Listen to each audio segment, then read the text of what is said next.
Le mercredi, c'est notre rendez-vous hebdomadaire avec Gilles. Bonjour Gilles. Bonjour Nadia, bonjour à tout le monde. Alors Gilles est un mycologue, un expert en champignons. Je tiens à le rappeler et à le préciser parce qu'on va parler des champignons et surtout de cette explosion des intoxications avec des chiffres alarmants. En 2022, l'année dernière, 1923 cas d'intoxication, dont 37 cas graves et 2 mortels. C'est énorme quand même. 583 cas de plus qu'en 2021. Et alors si on parle de cette année, bon, l'année n'est pas encore finie, mais depuis le 1er juillet, 600 cas relevés. Donc c'est une explosion. Donc on va quand même rappeler, il faut être prudent avec les champignons. La nature a une grande imagination. Tout est loin d'être comestible, mais que ce soit les plantes, les champignons, ça ne manque pas de toxines pour s'intoxiquer. Et surtout avec les champignons, il vaut mieux ne pas se tromper, parce que certains peuvent te détruire le foie, d'autres les reins. Bref, si tu as la chance de t'en tirer, c'est souvent grâce à une greffe d'organes.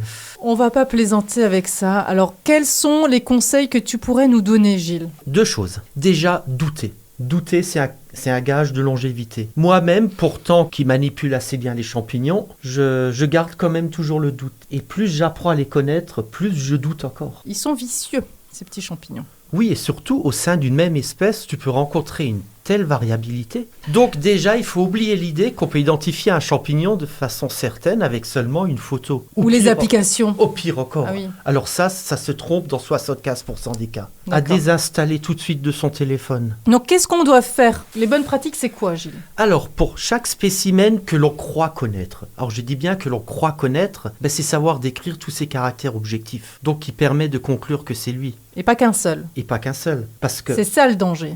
exactement, un spécimen peut aussi avoir un sosie toxique. Et celui-là, faut aussi le connaître, faut aussi savoir le décrire. Alors aussi bannir les sacs plastiques, pour mettre sa récolte, parce que les sacs plastiques accélèrent la décomposition, et aussi ne pas consommer de champignons sauvages crus en grande quantité sur plusieurs repas de suite. Donc la question qu'on peut se poser, est-ce qu'il faut manipuler un champignon ? Et oui qu'il faut le manipuler. Bah oui, il faut pouvoir le tourner, le retourner dans tous les sens pour pouvoir l'observer. Exactement, surtout les champignons à lames, voir si les lames sont blanches, faut avoir le réflexe d'arracher systématiquement le Et champignon. pas le couper. Oui. Parce qu'en fait, en le coupant, on perd une information essentielle qui se trouve à la base du pied et qui peut être la volve, le sac qui caractérise certaines amanites, comme la mortelle amanite phalloïde. Oui, ça peut nous sauver la vie, hein.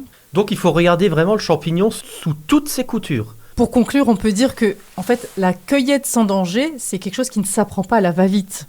Et surtout pas grâce aux réseaux sociaux, des photos ou des applications. Rien que pour être un bon mycologue, faut à peu près 15 ans. Et pour un œil exercé, effectivement, beaucoup de champignons se ressemblent. Donc il ne faut pas hésiter à participer à des sorties avec des professionnels. C'est sur le terrain qu'on apprend. Et c'est donc une pratique qui demande un apprentissage. C'est une longue pratique. C'est aussi de la remise en question, mais qui vous garantira des cueillettes en toute sécurité. Et surtout, ne jamais être trop sûr de soi, car c'est la meilleure façon de s'en mordre les doigts.